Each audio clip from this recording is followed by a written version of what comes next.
네, 여러분 안녕하십니까. 11월 25일 화요일입니다. 비 옵니다. 비가 좀 제법 옵니다. 그래서 아침에 우산 확실하게 챙기셔야 될 것 같습니다.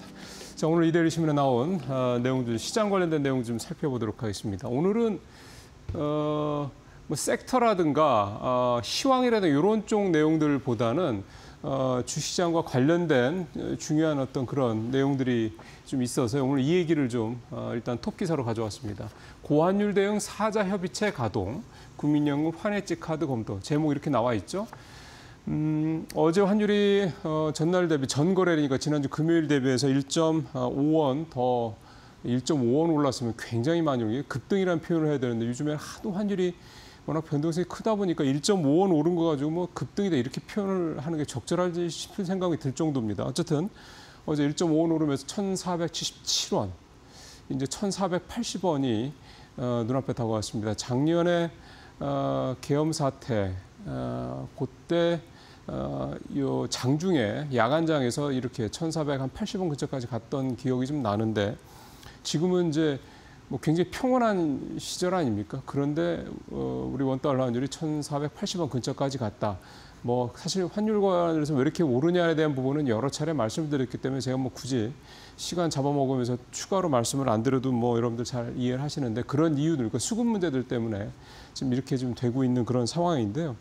특히 어제 같은 경우 외국인이 딱 보니까 12시 좀 넘어서부터, 그러니까 오후장 넘어가면서부터 오전장에 순매수를 하다가 오후장에 순매도로 전환을 하더라고요. 결국 또 그러면 외국인들이 이게 뭐 원화로 다 환전을 할지, 달러로 다 환전할지 안 할지는 모르겠습니다만 어쨌든 국내 주식을 팔고 그거를 달러로 만약에 바꾼다 그러면 달러 수요가 또 늘어나는 거죠. 그래서 이 부분 때문인지는 모르겠습니다만 이것도 있는지 뭐 여러 가지 이유가 있겠지만 어제 오후장 들어서 원달러 환율이 다시 좀 더 이렇게 크게 오르는 그런 모습을 좀 보이기도 했습니다.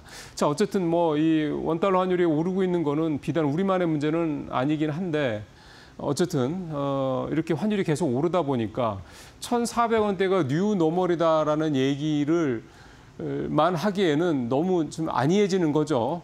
정부가 결국 이제 나섰는데 어제 이 사자 협의체 여기에 해당되는 부처들은 기재부, 복지부 이게 두 부처, 경제부처하고 복지부는 경제부처로 하기 어렵습니다만 이제 복지부가 이제 국민연금을 관할하기 때문에 들어간 거겠고요. 그다음에 이제 한국은행 그리고 이제 가장 실질적인 어떻게 보면 실무자죠.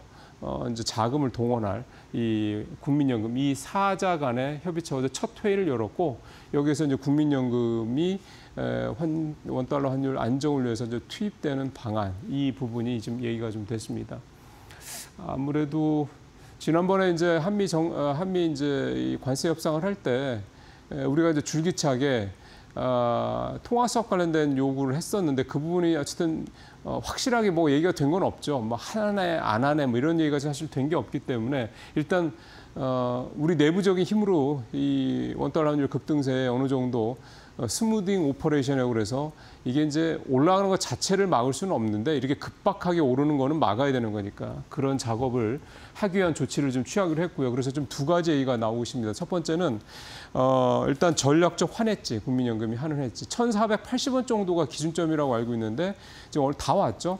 1,480원이 넘으면 국민연금이 보유 중인 해외 자산을 팔아서 그 달러를 이제 가지고 들어오는 거죠. 이런 식으로 이제 환해지를 하는 방법이 있고 두 번째는 지난번에 한번 얘기가 나오긴 했습니다만 지금 한국은행과 국민연금 간에 이 통화 수합이 맺어져 있지 않습니까? 350억 달러 규모인데 650억 달러 현재 규모인데 이거를 올해 말까지인데요. 이거를 양을 더 늘리고 그다음에 시기도 연장을 뭐 내년 이렇게 하는 그런 쪽의 얘기가 이제 곧 나올 것 같습니다.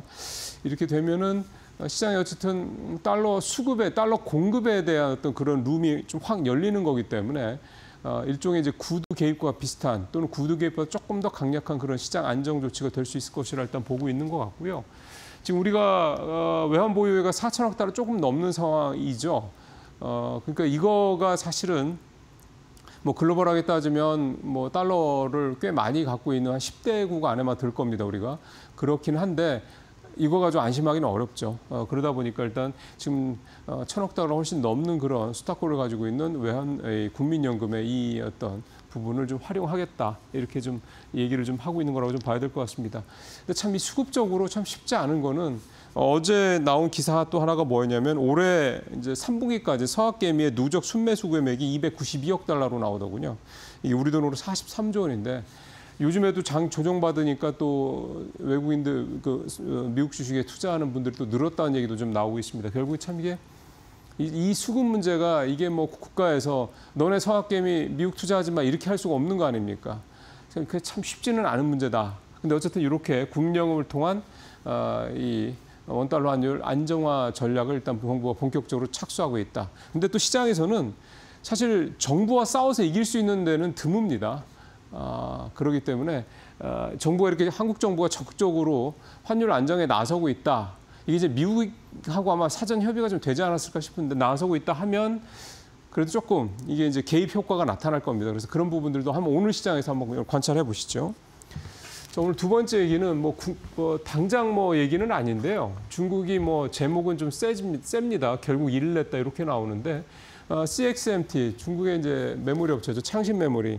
이게 글로벌 메모리 3사하고는 워낙 격차가 크기 때문에 그렇게 무게를 두지는 않는데 어쨌든 중요한 거는 이 창신 메모리가 프리미엄 D램, 여기서 말하는 프리미엄 D램은 GDDR5하고 LPDDR5X 두 가지를 얘기를 합니다. 이 두 메모리는 지금 레거시 쪽에서는 가장 이제 첨단, 가장 이제 고사양의 메모리 D램이 좀 되겠고요. 왜 이 기사를 이제 가져왔고 또 제목에서도 2대1리도 결국 일냈다 이렇게 얘기를 하냐면 지금 이제 삼성전자, SK하이닉스 두 회사가 HBM에서 특히 하이닉스는 더하긴 합니다만 돈을 많이 벌고 있다는 얘기는 하고 있는데 사실은 삼성전자 같은 경우는 레거시 D램에서 아주 굉장히 높은 수익을 좀 내고 있습니다. HBM 같은 경우는 하이닉스보다 단가도 훨씬 더 좀 낮춰서 팔고 이러고 있는 상황이기 때문에 특히 삼성전자의 영향을 좀 받을 수 있는 내용일 수 있는데 지금 삼성과 SK하이닉스의 전략은 증설을 지금 아무리 빨리 해봤자 내년 2017년이죠. 그러니까 내년 하반기도 아니고 2017년 상반기나 삼성 P5 같은 경우는 2028년 상반기 이렇게 얘기가 나오고 있습니다. 그러니까 적어도 내년 또 내후년 상반기까지는 이 증설 효과가 그렇게 나타나지 않을 상황이라는 거죠.